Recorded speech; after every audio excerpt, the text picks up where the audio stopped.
to, because that's how family actually gets. Listen to me. I don't have to. He Chrissy, has to. That's your son. No, he has to. I don't you have to to. remember, This once is a once you and him get married, and really, as far as I'm concerned, y'all are married, okay? And if you're part of him, okay, and that means he's definitely me, that means that you're part of me. The tension in the room was palpable as Jim Jones and Chrissy Lampkin faced off, their voices rising in a heated argument. Friends and family stood nearby, exchanging worried glances, unsure of how to intervene. Jim, known for his fiery temper, was escalating quickly, and Chrissy was not backing down. "You think you can just talk to me like that?" Chrissy shouted, her voice shaking with a mix of anger and disbelief.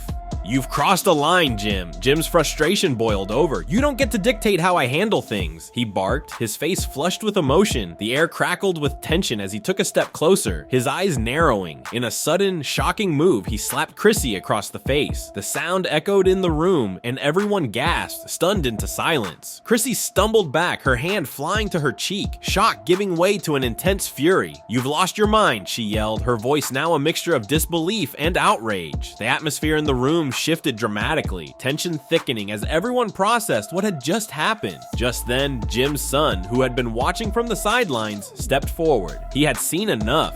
"Dad, that's enough. You can't treat her like that." His voice was firm, filled with a blend of concern and indignation. "Stay out of this," Jim snapped, but his son stood his ground, determination etched across his face. "No, I won't. You can't just hit her and expect everything to be okay. You're better than this, Dad." The room buzzed with tension as the confrontation unfolded, the onlookers frozen in disbelief. "Better than this?" Jim echoed, incredulous. "You think you know how to run my life? I'm the one who makes the rules here. You're making a huge mistake," his son replied, shaking his head in disappointment. "This isn't how you handle problems. You're pushing everyone away." Chrissy, still reeling from the slap, took a step closer, her voice steadier now. "You need to listen to him, Jim. This is toxic, and I won't stand for it." Her tone was resolute, fueled by the support of his son, and it cut through the tension like a knife. In a moment of defiance, Jim's son pointed toward the door. "If you think this is okay, then maybe you need to leave. This isn't the man I look up to." His words hung in the air, heavy with meaning. Jim's face turned a deeper shade of red, a mixture of embarrassment and anger boiling over. "You think you can kick me out of my own house?" he growled, but his son didn't waver. "Yes, I can. If this is how you treat the people you love, then you're not welcome here. You need to get your act together." The tension in the room was electric. Everyone held their breath, watching as Jim grappled with the confrontation. The weight of his son's words seemed to resonate, and for a moment, he hesitated, caught between anger and realization. "Fine," he spat, his voice low and strained. "If that's how it's going to be, I'll leave." With that, Jim stormed out, the front door slamming behind him. The moment he left, the atmosphere shifted. Chrissy and his son exchanged a glance, relief washing over them.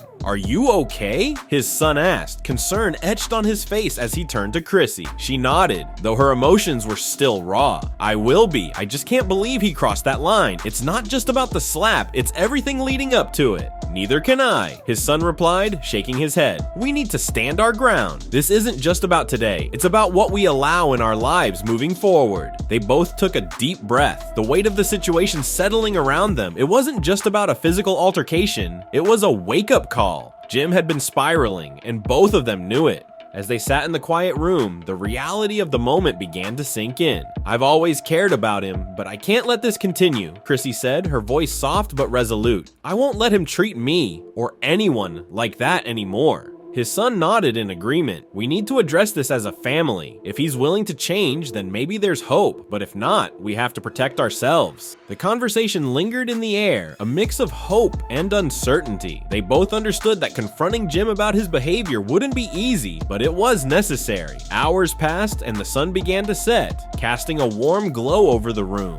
"Do you think he'll come back?" Chrissy asked, a hint of worry in her voice. "I don't know," his son replied thoughtfully, "but if he does, we have to be ready. We can't just sweep this under the rug. It's time to have an honest conversation." As the night wore on, the bond between Chrissy and his son grew stronger. They had stood together against the tide of toxicity, and in doing so, they had created a safe space for one another. The road ahead would be challenging, but they were prepared to face it, united in their determination to foster a healthier environment. When Jim returned later, it would be under a new understanding. The door had been opened for change, and both Chrissy and his son were ready to walk through it together. In a sleek, modern studio filled with the soft hum of anticipation, Jim Jones sits across from the camera, the weight of his emotions clear on his face. He leans forward, ready to unveil a shocking chapter of his life. "Let me get straight to the point," he begins, his voice steady yet charged with intensity. "For years, I thought I had it all figured out. Love, success, a future with Chrissy. But recently, I discovered something that shattered everything I believed in. My wife, Chrissy Lampkin, stole my $7 million. He pauses, letting the gravity of his words sink in, eyes locked on the camera as if daring anyone to challenge his truth. "You hear me? $7 million. That's not chump change. I built my career from the ground up, hustling every day to make a name for myself. And to find out that the person I trusted most had been plotting against me, that's a betrayal I never saw coming." Jim leans back, shaking his head in disbelief. It started with some little things, a few strange transactions, money missing from accounts. I thought maybe it was just mismanagement or some bad investments. But then I decided to dig deeper. I had to know what was going on, and what I found, it was like a scene out of a movie. His expression turned serious, a mix of anger and hurt. I discovered hidden accounts, transactions that led to places I never agreed to. Chrissy had been moving my money around like it was her own personal piggy bank. The shock of it all hit me like a ton of bricks. I mean, we built our lives together. I thought we were a team.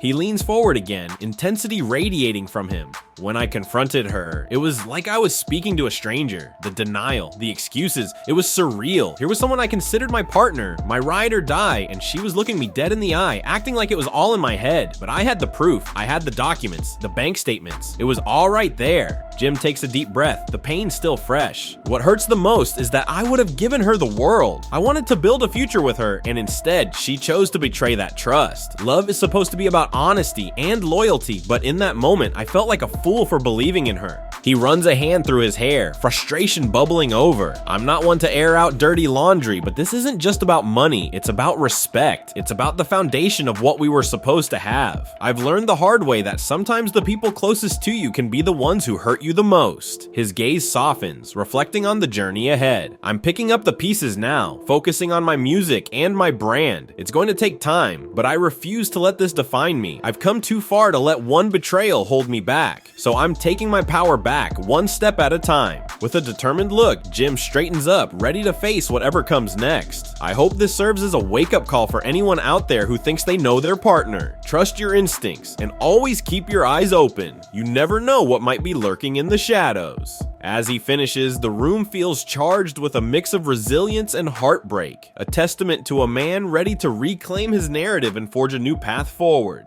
Jim Jones and his longtime girlfriend, Chrissy Lampkin, have allegedly called it quits after a cryptic post she made on her Instagram story. On Friday, Sep.20, Chrissy Lampkin wrote, "You and I both know we'll never find someone like me. Good luck trying though. I'll have you replaced by tomorrow." It's unclear what prompted the post, but the pair's relationship has a long and documented rocky history. The couple met nearly 20 years ago after a 2004 encounter in a lounge in Harlem. In 2011, Lampkin and Jim joined the cast of Love and Hip Hop New York. While the couple appeared to care for each other deeply, it was obvious that Jim Jones often had reservations about marrying Chrissy. That said, later in the series, she proposed to the We Fly High ballin' rapper. While he did say yes upon her getting down on one knee, the couple have yet to tie the knot. New York, December 13th, Chrissy Lampkin, L, and Jim Jones backstage at Dusapalooza at Barclays Center on December 13th, 2019 in New York City. Photo by Johnny Nunez Wire Image. At some point, it has to stop. Chrissy Lampkin tells Jim Jones. By 2021, despite being together 18 years, at the time, Lampkin seemed over the idea of marriage. On VH1's third season of Family Reunion, Love and Hip Hop Edition, after he proposed the idea of them finally getting married, she surprisingly said no. She added, "You want me to be this loving, sexual, crazy, cook, this, that, and the other, but you come home and you're mean, and you're cold, and you're distant." The couple had a fiery back and forth where Jones acknowledged his wrongdoings and fear of commitment. "I always been a man of my family, so all I know how to do is try to support and try to make money. I don't want you thinking I'm selfish in any way, because I love you more than I could love anything in this world. It's been a long road. However, in Chrissy's opinion, at some point it has to stop."